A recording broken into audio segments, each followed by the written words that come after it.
mean, to me, it's a waste of time, empty rhetoric. Why are we trying to satisfy our critics? And so what ended up being put in the Constitution is just repeating the Baptist Faith and Message 2000. Hey everybody, welcome to Contra Talk. My name is Richard Henry, and this is another episode where we're talking about things that matter. We're going to be looking at the SBC and kind of doing a diagnostic. My guest today is Dr. Jared Moore. He's a husband and a father. He's a pastor down in Crossville, Tennessee at Cumberland Homesteads Baptist Church. That's a mouthful. He's going to be joining me, and we're going to be talking about just the pros and the cons, what we looked at last week. He was on the show as well, live down in Oreleans with Jeff Wright, also a pastor in Tennessee. And we're going to be looking at the wins, the losses, and what we can do from here.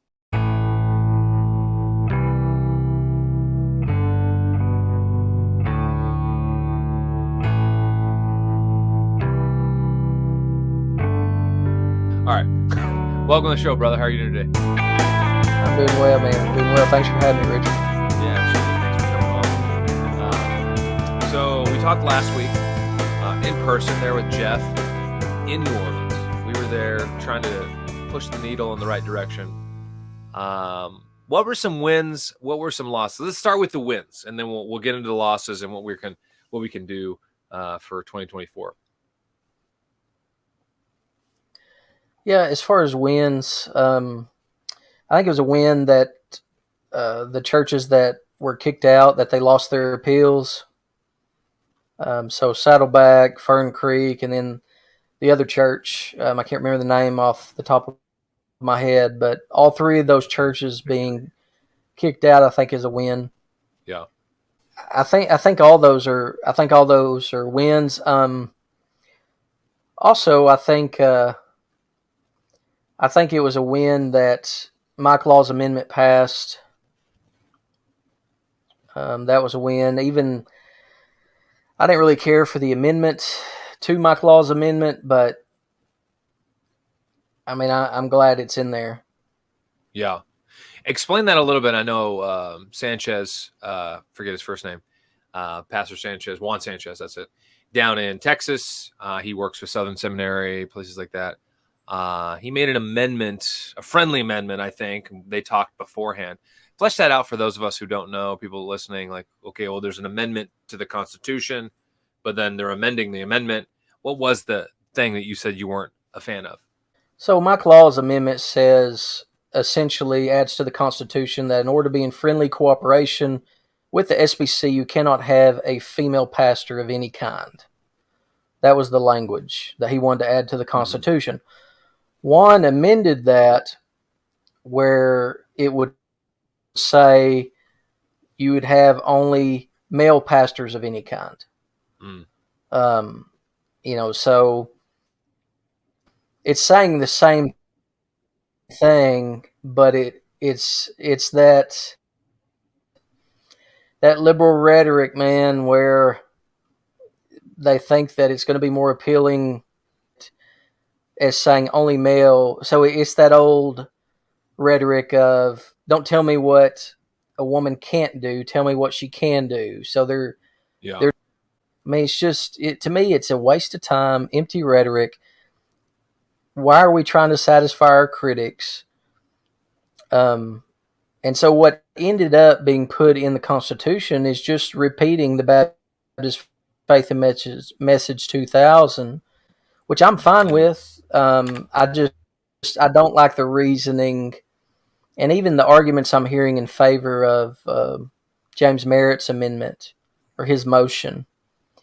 It's all about how do women feel, and I just think that that's an impossible thing to try to live by. I mean, it's impossible to live by anyone's feelings, whether male or female. But the SBC seems very bent on trying to use our language to where we make women feel positive about what we're arguing. But the issue is, if you disagree with the Baptist Faith and Message 2000, the only thing that's going to appease you is if we change our confession. Yeah. What was Merritt's amendment then? Flesh that out for those of us who don't know. Yeah, Merritt's amendment was to form a task force that would evaluate the meaning of friendly cooperation or agreement with the Baptist Faith and Message 2000. Like, what does it mean to be in friendly cooperation, or what does it mean? That's what it's evaluating. And then what I think they're wanting is that task force will present a recommendation to the convention in Indianapolis, and if we pass it, it will nullify Mike Law's amendment. Mm. It'll make it obsolete. We don't need it anymore. Why would it do that? Well, because if they define, if it comes from a committee or a task force, it only takes a majority vote. Okay. That's my understanding. Now, I may be wrong on that, but Mike Law's amendment takes 2/3 vote to pass because you're changing the Constitution. And they may, that task force didn't say anything about changing the Constitution. So they may be able to present something that only takes a majority vote, not 2/3 vote, and doesn't have to be ratified at 2 conventions. And so it would still be, it's dealing with the same subject. What does it mean to be in cooperation with the SBC or to agree with our confession? I'm going to push for Mike Law's amendment, and I think you'll, just based on the vote that was in the convention, I mean, we had probably 80 or 90% of the vote on Mike Law's amendment. Yeah. And so they're going to have to get a lot of people there in order to go against that vote in Indianapolis. And I assume the Rick Warren Theological Liberals were already there at the convention this year. Yeah. I mean, they still got voted down. I would hope so for Rick's sake. And yeah, I mean, it was 88+% removal, so it was good. So would then is Merritt's a resolution, or you said it's not an amendment to the Constitution? So what is it exactly? You said it's a motion. Is that right? Or no, you said it's a study committee.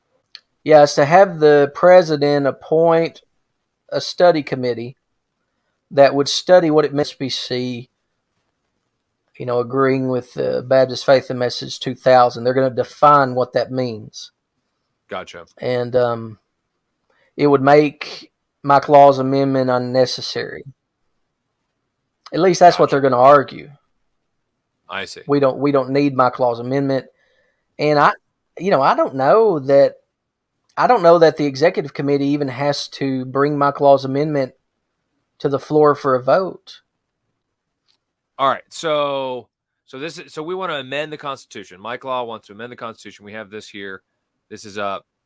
And Article 1, 2, 3. This is the right stuff, right? The right document. Yeah, it's Article 3. Shows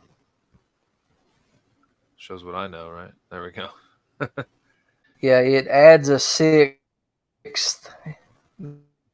There's 5.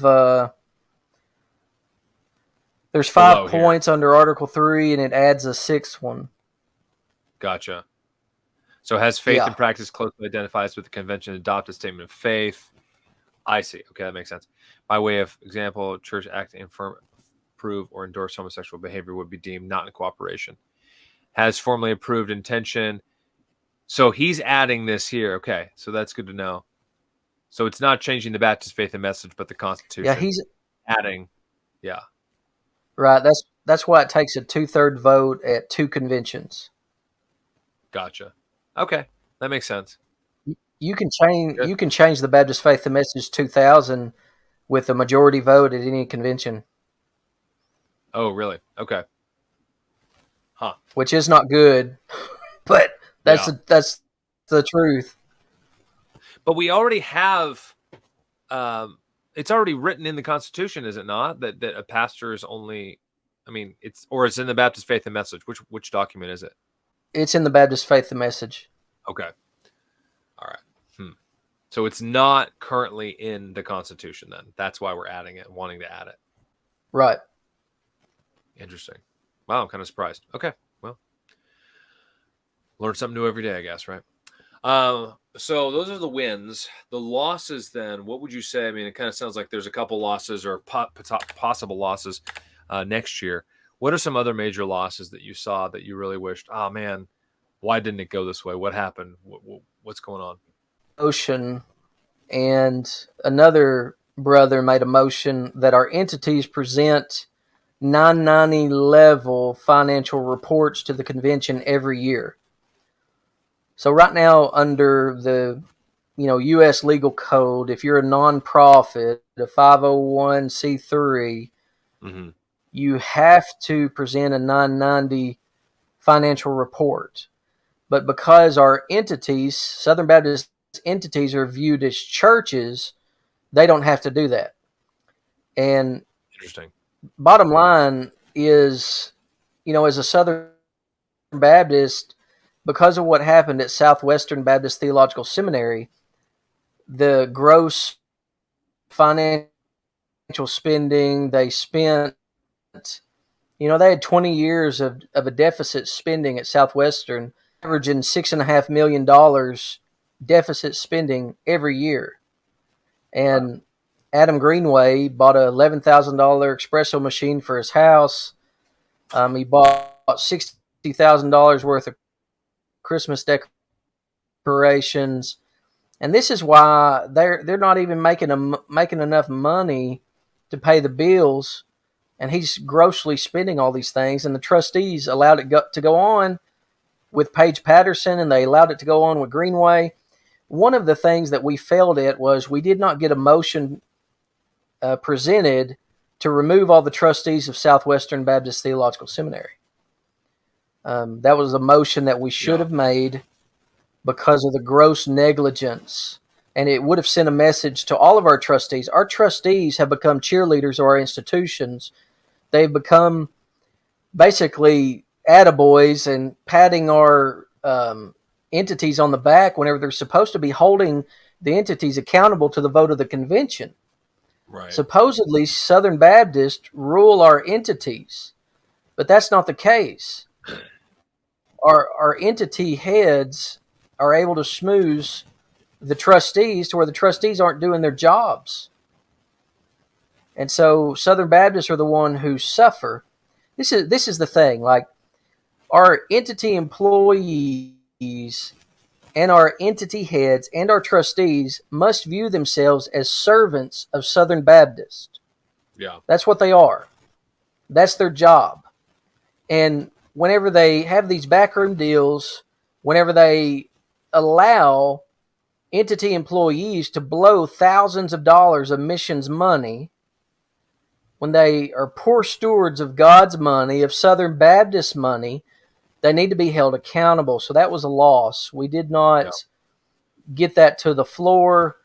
I guess what I'm saying is that Southwestern should have been held accountable publicly, particularly the trustees, for not doing their job.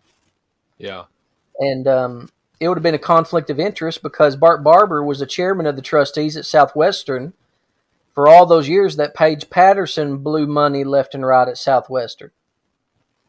And so he permitted it to go on. I mean, it's pitiful. We need, what the SBC needs is a bunch of hillbillies who are making $20,000, $30,000, $40,000 a year in their churches to be trustees of these institutions. Yeah. That's what we need. But that's not what we have. I love it. Not only that, Okay. that was a loss.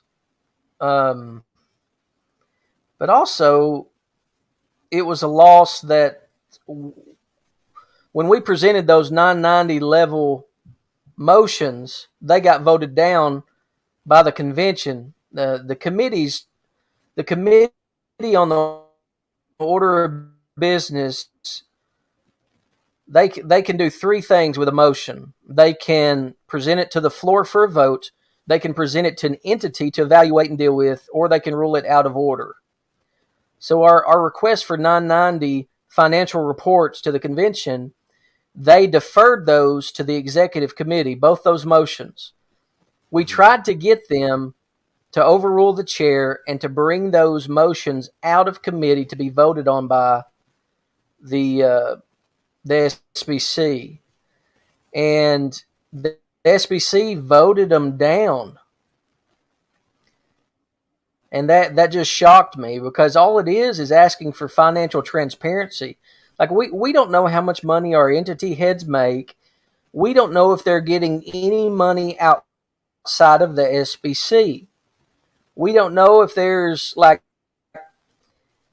it's going to come out later on in a book by the end of this year, but there's a reporter writing a book, and where its entire purpose is to pay evangelicals to help spread his ideals in their churches. And there actually have been Southern Baptists who have taken money from that foundation to do that job. And that's going to come out. That'll come out this year. But it's a book reveal, like exposing that, you're saying? It's going to be in the book as part of it. I don't know all the details, but I do know that I know the fellow. I know at least one person who has accepted money from that foundation. And it makes you wonder how many Southern Baptists high up in the SBC have taken money from people to argue for specific ideals, specific things that are usually contrary to what Southern Baptists believe in the past. You think of how, I mean, that would make more sense than several of our elites woke up one day and decided to argue for open borders and to argue strongly against charges for women who seek to murder their baby. It's another thing for these guys to go to the mat. Like, I'm just surprised. I'm surprised that you would believe and say that abortion is murder, but then you would say that a woman who fully knows what she's doing, that she's going to an abortion clinic to murder her baby, that she should not be held accountable in any way for that. Right. Is inconsistent, unbiblical, and utterly ridiculous. If God's going to hold her accountable for it, how can the magistrate not? Yeah. Everybody else should be held accountable. Is the boyfriend who drove her to the clinic should be held accountable. The nurse and doctor that performed the abortion should be held accountable. The company that made the pill should be held accountable.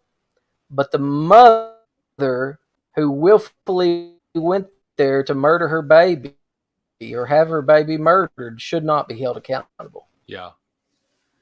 Yeah, no, I mean, it's a total Doesn't matter double standard.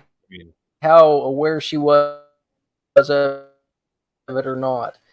I mean, it's just, if any of these guys are receiving any money, they may not be receiving any money, but if we had those 990 reports, but we don't. Yeah. Because the SBC voted and deferred to the executive committee, and we'll see what they say next year at the SBC. Wow. So that was a loss as well. John Michael LaRue's motion that was moved to the back, very last thing to consider. Yeah. Basically, he's against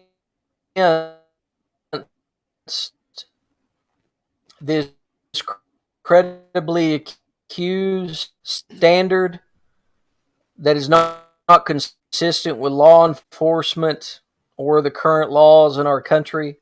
Accusation and ruin someone's life, where there's not enough evidence to charge the person, but there's enough evidence to disqualify them from serving in ministry and to put them on a database.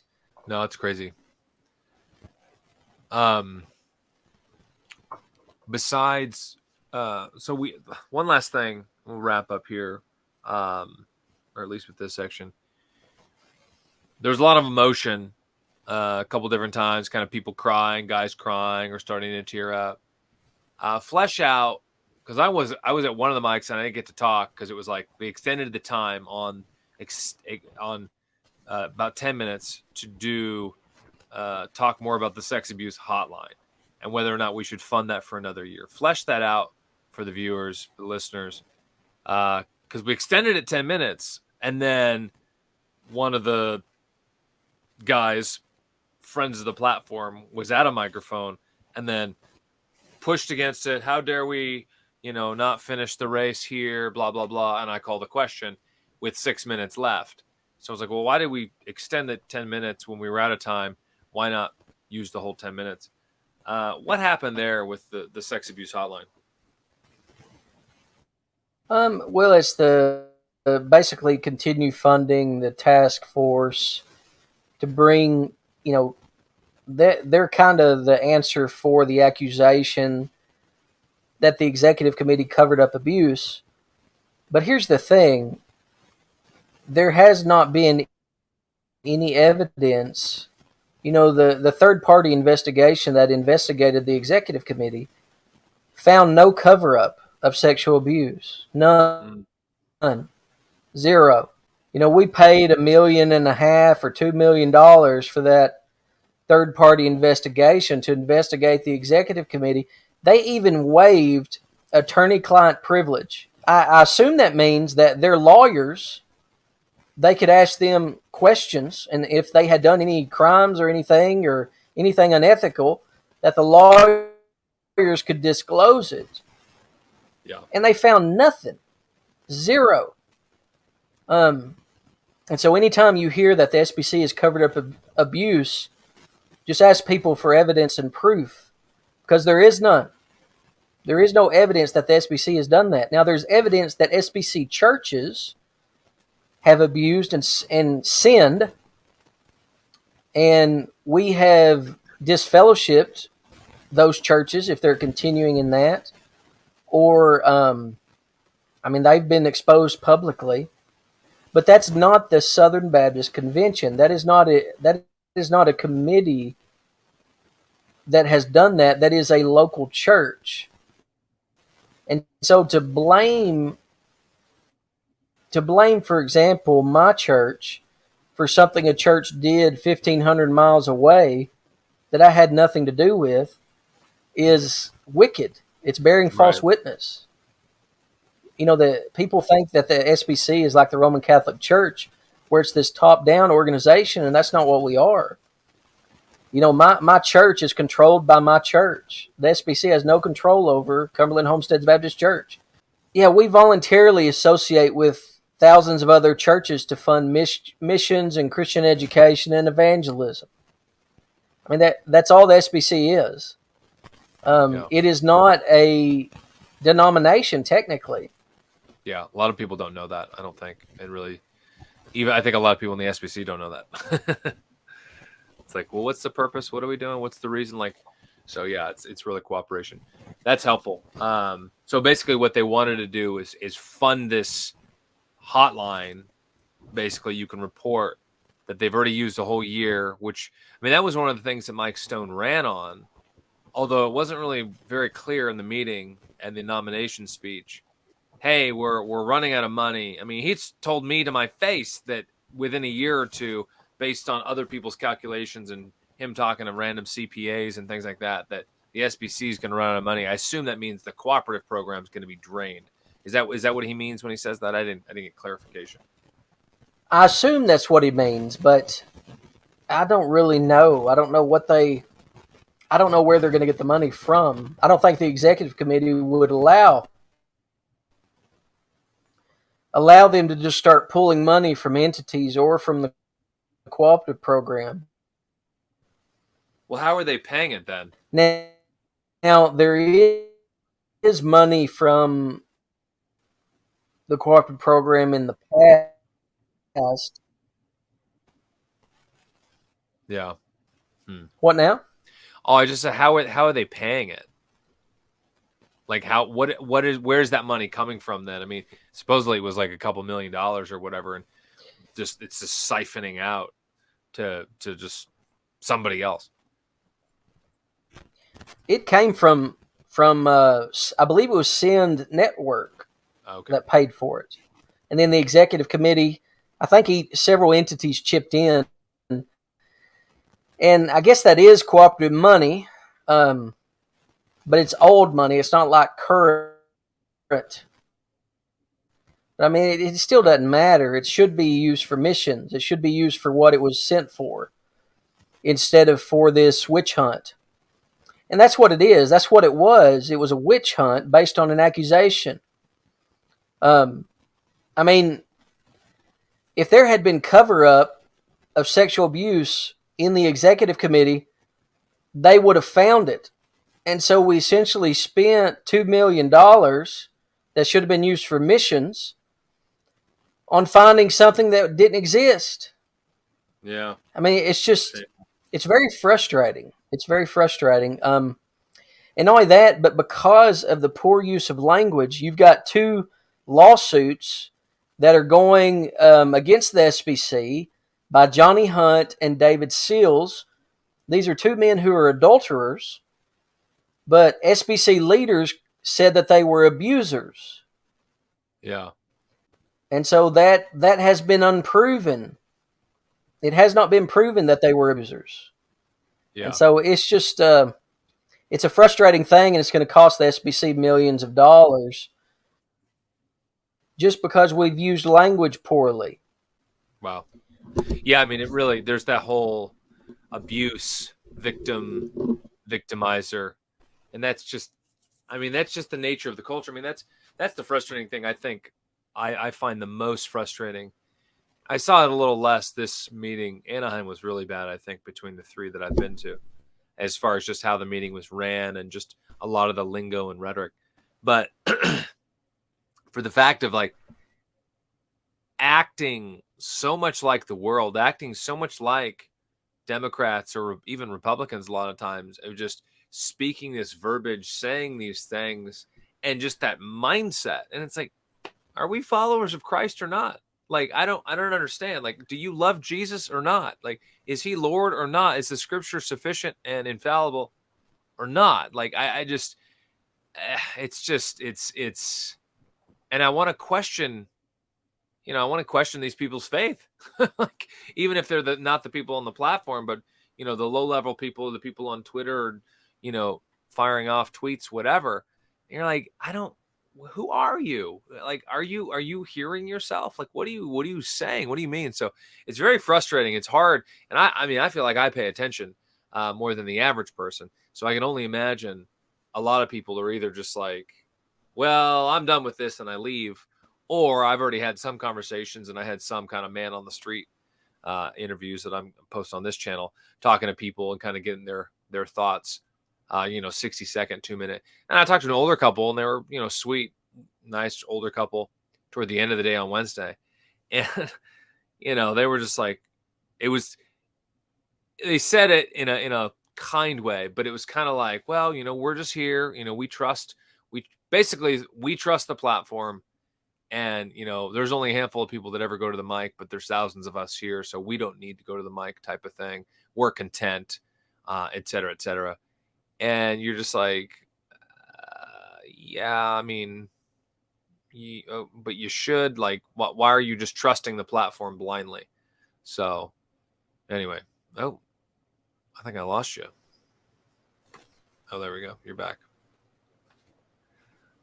Yeah. So there's definitely a we're leaving, I'm done mentality, or I think everything's a-okay. Everything's quiet on the Western Front. It's all good. We're good. We're smooth sailing. We got the liberals out 20, 30 years ago. Everybody's good. And it's like, it's not good though. Like, they don't want to do this. They voted against that. They're lying about these things, or they're misrepresenting something. Like, to act like everything's fine is just foolishness. So anyway, you have any closing last thoughts you want to add, Jerry? Come to Indianapolis. Come to the SBC in 2024. and take as many of your church members as you can and vote. The way No, the amen. SBC is organized, whoever gets to the convention and vote controls the SBC. Yeah, it's true. Yeah. Is there anything else we can do in the meantime between now and next June? Just pay attention to Bart Barber and other SBC leaders and see what they're to do at the convention. And I think we should be encouraging people to vote for Mike Law's amendment. All right, brother. Where can people find you? You're on Twitter? Yeah, you can find me on Twitter at Jared H. Moore. You can find me. I've got a podcast called Pop Culture Coram Deo, another one called All Truth is God's Truth. And you can also find me at credoalliance.com, where we're trying to basically build the Baptist future. Love it. Well, I appreciate it, brother. Thank you for the time. And everybody go check out Jared's work there at those different places. Links will be in description as well. Thanks, brother. Have a good day. Thank you, Richard. All right. God bless.